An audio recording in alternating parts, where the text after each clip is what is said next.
Welcome back on the AM show. And of course, it's time now for the news review. Very quickly before I get into the guest that we have joining the conversation, and of course, Sweetie Abochi in the studio, Endpoint Homeopathic Clinic helping us bring you this segment as always. And they're offering you, if you're a man, prostate screening for free. If you're a woman, fertility screening for free. All you have to do is reach out to them at any of their branches. And thankfully, they are all over the country, starting with Accra, Spintex opposite the Shell signboard, Kumasi, Kronomabwe here behind the Angel Educational Complex, the Takrady Anaji State, Tema Community 22, Techiman Hanswa, and Esiaman Zama. Their call lines 0244 867 068 or 0274 234 321. Endpoint Homeopathic Clinic, the end to chronic disease. But just to start of the news review, and my partner in, not in crime, but in good things, Sweetie Abochi is here, and we're also joined by the General Secretary of the PPP, Remy Edmundson. Good morning, sir. Good morning. So we have a bit of a tradition here, usually hosting our guests on news review. We give them about a minute or a minute and a half to talk about any issue, burning issue, that they'd like to. What will you choose to reflect on today? I mean, there's no shortage of issues. Which one would you reflect on? Okay, current or generally? it can be current, it can be general. Okay, that's fine. Thank you. So I think I would want to touch on the issue of the SML. SML? Yeah, scandal.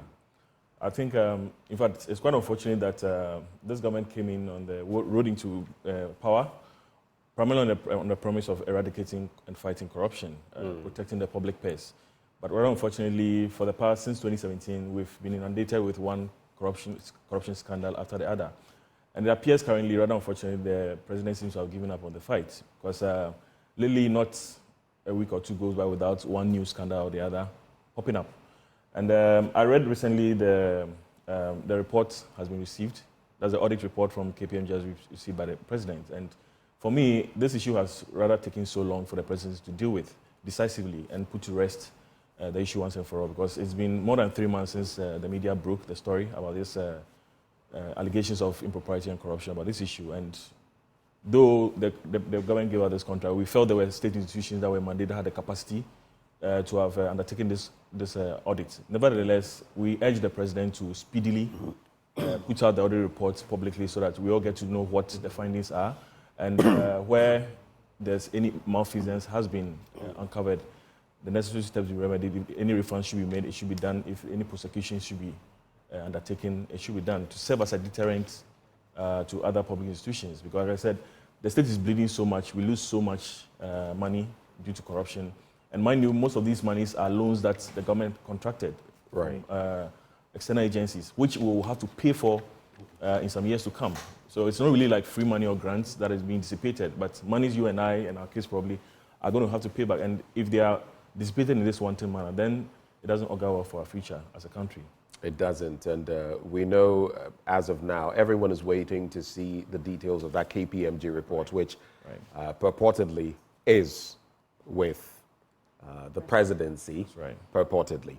And if it is, the question is, why is it taking so long to let us know what the contents of because the longer then that report, the longer it takes, then already then there'll be allegations or rumors of trying to cover up speculation. Exactly. And everything. I mean, it's natural to think this way. Yeah, once the delay goes on. Well, I think just yesterday I had an interaction with Professor Kwabena Frimpong Boateng, and he said that in the fight against corruption, in fact, the fight hadn't even started. That for him, there's not been a fight. The fight has not even started. And that Akufo-Addo has, when it comes to corruption, he has nothing to show. You would notice that at the State of the Nation address, the president avoided anything. He didn't even mention the word corruption anywhere. I mean, we rarely go on in studios with members or communication members, and I sometimes pity them because it's an uphill task trying to defend some of these issues. Nobody's able to really speak to it. Immediately the issue comes up, they have to divert to another issue and completely avoid it because it's the elephant in the room. Yes. Even if I have to play, like I said, it's so pervasive, and seemingly nothing is being done about it. So it seems to appear that there's some complicity that is, I mean, from where I sit, as I see, due to the failure of the president to decisively deal with these issues. All right. So we have a stack of papers. I have the Daily Graphic and Daybreak. What do you have there, Remy? The Daily Guide. Daily Guide and then the Daily Statesman. Statesman. Yes. And I Sweetie have has, the Ghanaian Times newspaper and the New Finder. they say ladies first. So how about you What do you kickstart have? this for us? Oh, I've already mentioned Daily Okay. Graphic and All right. Daybreak newspaper. Great. So let's start from the Ghanaian Times newspaper. On the front page of the Ghanaian Times newspaper, the headline, use AFCFTA to boost trade, African businesses told. Majority caucus defends passport fee hikes. Sign 8 MOUs as part of President Ruto's 3-day visit. And GTC bans noisemaking in Gas State, May 6th to June 6th. Muslims mark Night of Power. I want to do the story about the Majority Caucus defending the passport hike fees because this has been going on for, I think, 3 days now. And the story is on page 9 of the newspaper and reads, the Majority Caucus in Parliament has defended the hike in passport application fees and called on Ghanaians to support the increment to make the passport application process efficient. The caucus said the increment was a decision by the entire House, and at no point in time was there an objection to the hike. So Chairman of the Foreign Affairs Committee and MP for Asante Achim North, Andy Apiakubi, told journalists in Accra yesterday that the increment was long overdue. So what are the facts of this issue? I still want to reference Honorable Akufo-Addo's comment that they have not received the figures. They weren't consulted as the Foreign Affairs Committee, member of the Foreign Affairs Committee. They are not abreast with this hike in passport prices, and then they would even escalate in an attempt to reassess the fees and try and make it more affordable for Ghanaians. What do you think on this issue? Well, that's surprising because his first comment, that's Honorable Akufo-Addo, the very first comments he passed on this issue was that to the effect that when the issue came before them at the committee level, they advocated for a gradual increment in the fees, yes, but not by such a substantial percentage, yes. I mean, that is what I read online about, attributed to him. And I mean, personally, I also feel that, just like other Ghanaians feel, that these hikes are just way too much. I agree. I think sometime last year, the Minister, Honorable Akubotwe, made the case for why they needed to increase. She called it realistic. She said yes, and I mean, she gave us some figures of how much they were spending and indicated that the government was subsidizing, I think, by 200 cedis each booklet they printed. And I know these fees, it's been 100 cedis for like, at least since 2018, when I did my first biometric passport, it's been like that. So I agree that between that time and now, it's been about 6 years, at least, yes. There have been, I mean, increases generally in the price of goods and commodities. So yes, it's just, but to the extent that from 100 cedis to 500 cedis minimum, I think it's just way beyond what the ordinary Ghanaian can afford. But what is quite disappointing for me is the comments that have come from the majority, and then also the sector minister herself. That I mean, I find them to be a bit insensitive to the plight of the ordinary Ghanaian because, and also to say that I find it which comments exactly? Because I was about to mention what the deputy minister. Maybe I should just go ahead. I listened to a conversation where he made mention of the fact that there was hypocrisy on the other side, that is the NDC side, because at the committee level, everybody, when these came up in Parliament, at the committee level, the Foreign Affairs Committee, everyone had actually subscribed to the increments. Sure. And that he finds it, in fact, he went as far as saying that Akufo-Addo, the North Tongue legislator, was an expert at, what word did he use? Suggesting milking a situation for propaganda, because I can't remember the exact wording he used. So then you have to ask yourself as well, Akufo-Addo speaks to us, and he says he has no knowledge of what goes into these increments, the real figures and all of that. The deputy minister says the committee ensemble knew what was going on and that they had in fact subscribed to it. So you then begin to wonder who is telling the truth. And then you look at the backlog of passports, for example, where you have over 70,000 and per day you're having a backlog of about 3,000 to 4,000, multiply that per month and all of it. So you see the knock-on effect. In the end, while we talk about the figures, how much is involved, because right now the economy is in tatters. Yeah. People can't, that's one end. But we also ought to look at the realistic end of what goes into this. How are things being done? They complain about machinery breaking down, which also means that this backlog, there are people who, I think he said, if you applied now, the earliest you would get for any sort of is December, and some people will start going into next year. So we must look at the reality of it and the inconvenience of the situation. And how perhaps governments can absorb like I said, I agree with that perfectly. I mean, practically, I happen to be in a position to be, I normally assist people with this particular service. And yes, in Accra, for example, we're going to book today. Your earliest interview date will probably be November. And it's going to take about some 4 to 5 months before the booklet can be printed for you. So I very much agree that there are challenges with that. And they need, as I said, I agree with her session that they needed to, make some increments to stop the losses and the subsidies. But as I said, this is something, as a sector minister, as a government, you see, your utterances matter. And about the comment I was talking about, saying things like passports are not a privilege and that if you don't need one, move on. You see, it is not everybody, and then saying things like you should get it only when you are going to travel. And that the Ghana card suffices. And here's the case where, like I said, there's such a long delay. It's going to take, if you apply in Accra, it's going to take you a minimum 8 months to get it. It's possible perhaps as a business person or maybe as a student, some travel opportunity might come up in the next 2-3 months. You cannot wait until an emergency time. Now people are paying something around 1,500. This is a reality. People are paying between 1,500 to 2,000 cedis to middlemen to fast track processes for them. You understand? In the case where they need a passport urgently. So we need to look at the two issues well. And like I said, a gradual increment, in my opinion. Let's not look at the fact that many people need it, have left it too late, and need it desperately and are paying so much. Let's not punish the ordinary Ghanaian, because I think this is a document that every Ghanaian deserves and should be able to afford. But I've also heard someone say, I believe, I don't know whether it was, and I'm being careful here, I don't know whether it was, I heard someone, I'll clarify, say that it's a privilege, not a right. I will look for. Exactly. That was one of the things. That was one of the statements I felt was quite unfortunate. It's a privilege, not a right. I mean, constitutionally, there are some things that you deserve, but there are other things to be done. But I find such rhetoric a bit elitist and a bit detached from the reality. Because every Ghanaian, even the child, I remember way back in time, way back, when I would travel on my parents' passports and all. It was so, and now all of them, but anyway, let's leave it there. Yes. I may say things that...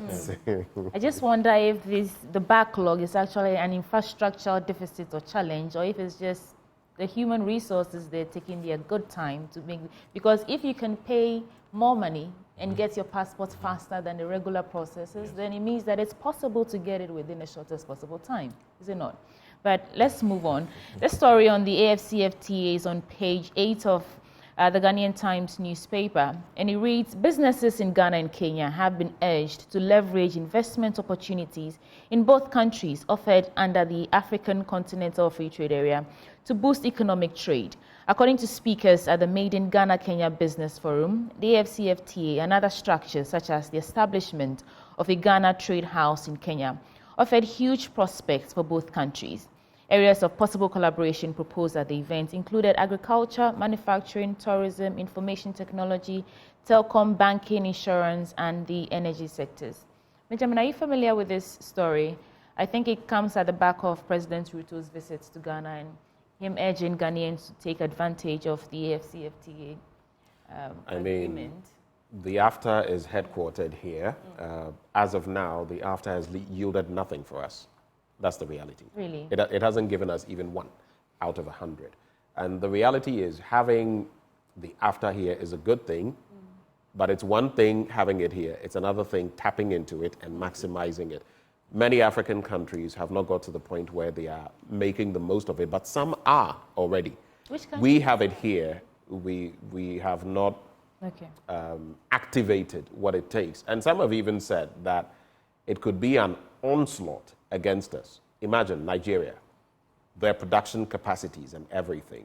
This creates a certain market, and if we are not careful, just as the Chinese have done globally, the Nigerians and South Africans will do to us, and we'll be seeing, after. But the question is, what are you getting from it? So this after conversation, it's an interesting one, but some countries are far ahead of us, and Kenya itself is ahead of us in that regard. Okay. Yes, and to add to that, I've realized that, in fact, many businesses still do not. Education has been quite low on that, the African Continental Free Trade Act. Yes, there are still several businesses who still have no idea. I'm very much aware. Yes, some private entities are stepping up efforts with the engagement education on that. But I think it's first of all to take advantage of that, like he's saying. Businesses do know what this holds for them and how, most importantly, they can also exploit the opportunities available. On the matter of how best we can also benefit from this, I believe that's where our trade policies will have to come in, because one of the purposes of this is to ensure that we get to trade much more within ourselves as a continent. Currently, we are trading more with the West. And if Ghana is able to get the business from maybe South Africa or some other African countries, it's going to boost our forex earnings. And so our manufacturing sectors, our agro-processing sectors, and trade sectors, if we're able to trade within African countries, I know for a fact that exporting to the West, there are some inhibitions, some rules that some of our exporters are not able to meet.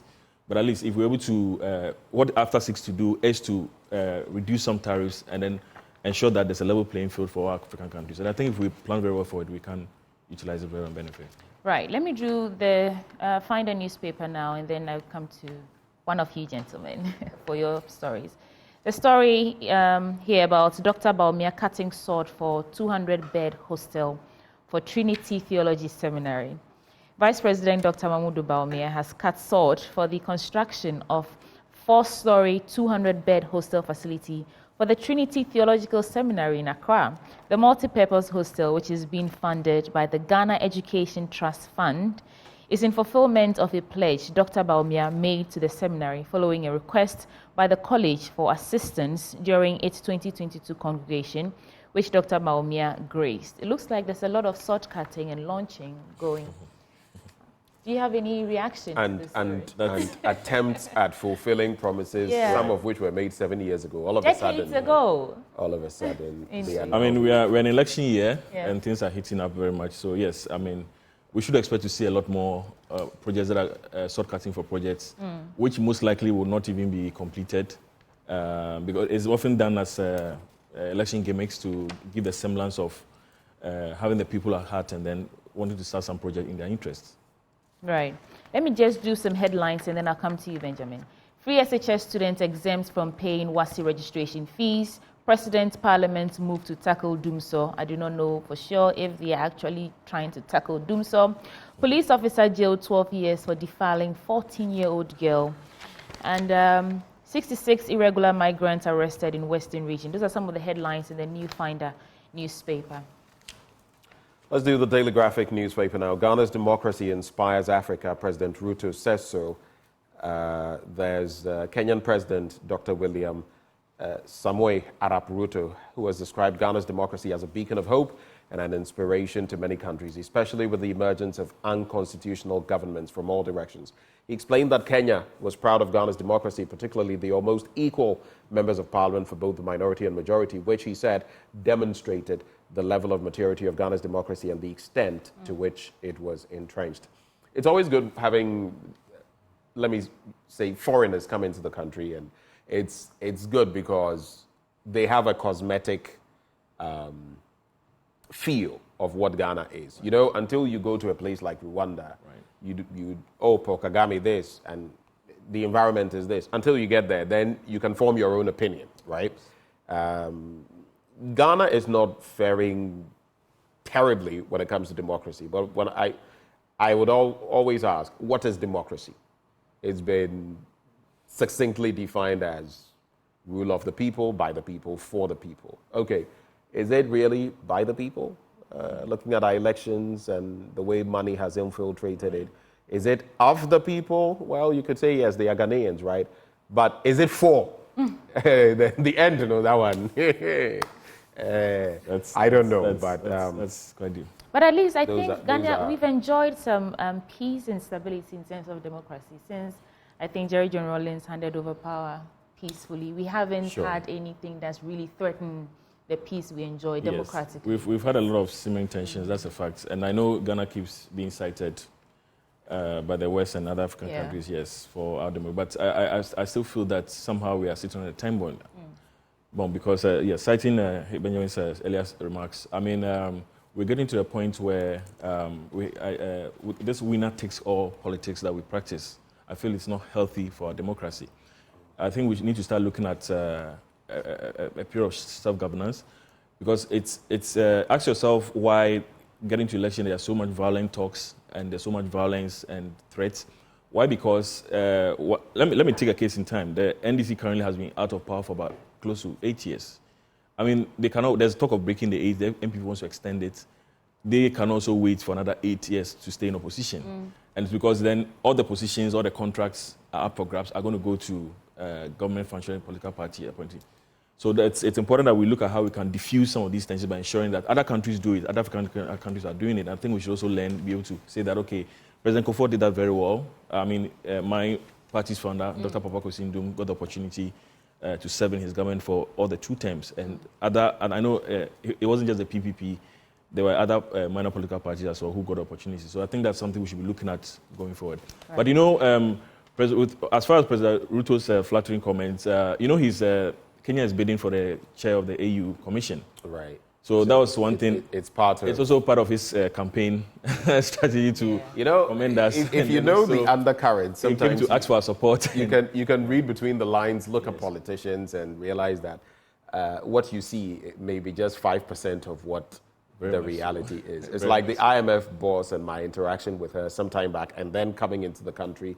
And I mean, that day when I was interviewing her in the Netherlands, and she said, and Ghana is, and it's all about the exogenous shocks, COVID-19 and the Russia-Ukraine war. For a moment, I had to step outside of my interviewing self and be like, say what? But that was only in my head. Because there were earlier comments were quite different, you know, and then later on I was shocked to see if you look at the Article 4 statements of the IMF itself, you begin asking yourself, but this is politics. Sure. Whether locally or internationally. Sure. But quickly to move forward from there, there's a story, Nungwa residents divided over alleged child marriage. You followed it. We flogged that horse.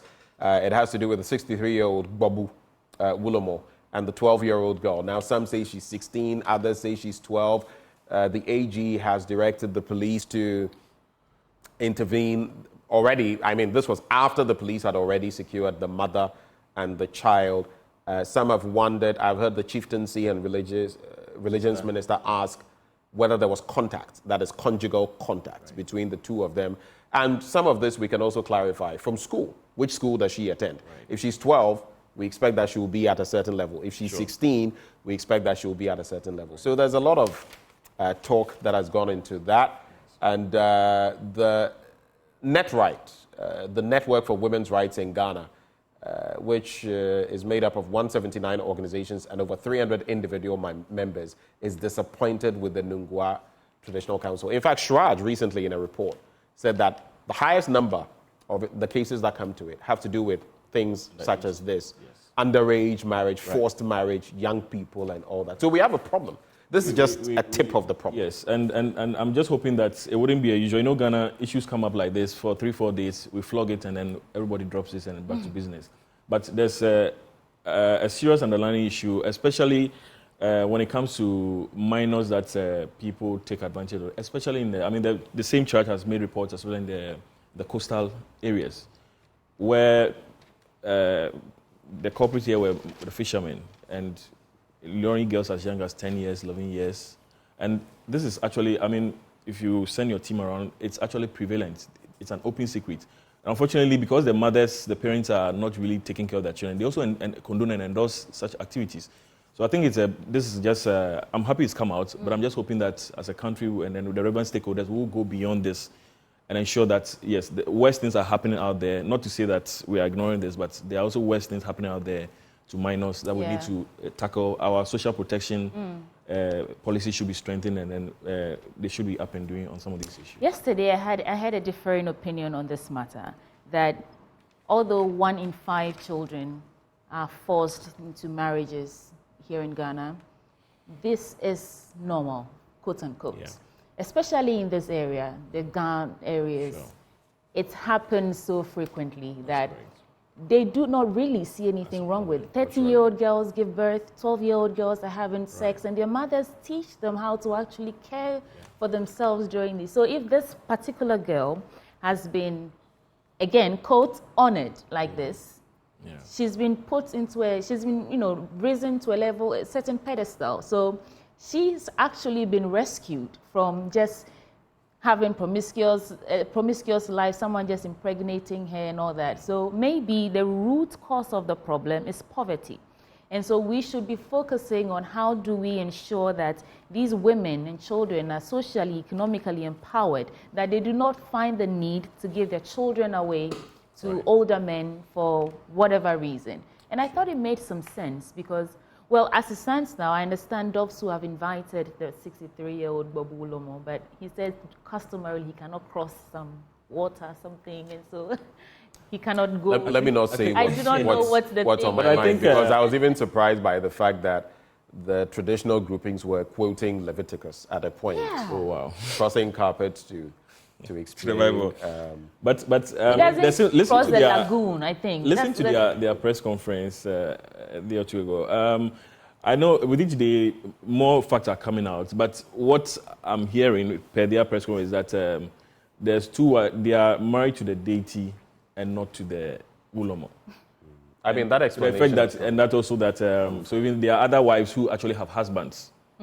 Yes. So four wives. Yes, but so it seems to suggest that there are actually no conjugal relationships between the two wives and the Ulomo.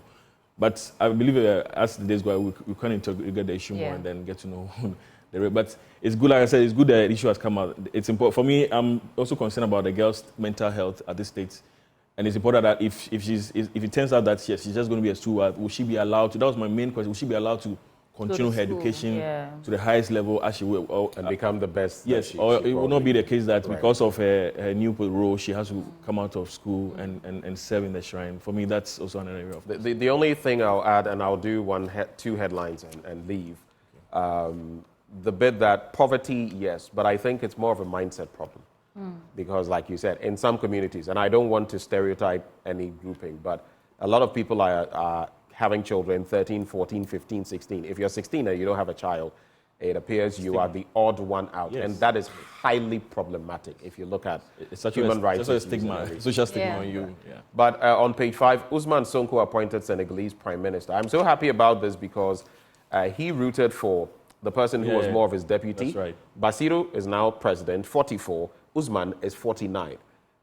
Senegal has a leadership that is below 50. And I think that should send a signal across Africa. The daybreak, Amishadai gets new appointment. So I guess finance minister moved and now he has a new appointment. Amishadai, former GRA boss, is now technical advisor to the finance minister. I love this country. Let's get into your papers. What's there not to love about it? So I have here from the president of the Independent Power Generators of Ghana, the decision to halt electricity export to neighboring countries apt. Which paper are you reading? This is the Daily Statesman. The Daily Statesman. Yes, right. I remember last week he made a case that that VRA needed to stop exporting power to other countries when we needed the power here, and I don't know if it's as a result of his advocacy, but it seems the presidency, the sector minister indicated that the president has issued an order to stop this, But you've heard the reactions as well. Exactly, and that's really one thing I was interested in coming here this morning. Because so Atachian was saying that the committee is going to meet, energy committee is going to meet this Saturday to review this. But I mean, it raises questions whether it can just happen just like that, because I'm sure there are contractual issues to consider, and of course there are forex earnings as well. I really I'm not very sure of the amount of revenue we make from these Togo and Cote d'Ivoire we export to. But I mean, this practice has been going on for decades. Yeah. And yes, and so even if it's going to happen, at what point in time it's going to take place? Because like I said, there are key contractual issues that need to be ironed out so that we don't incur, as usual, these same judgment debts that we get started with every now and then. But for me, I think the government needs to really sit up.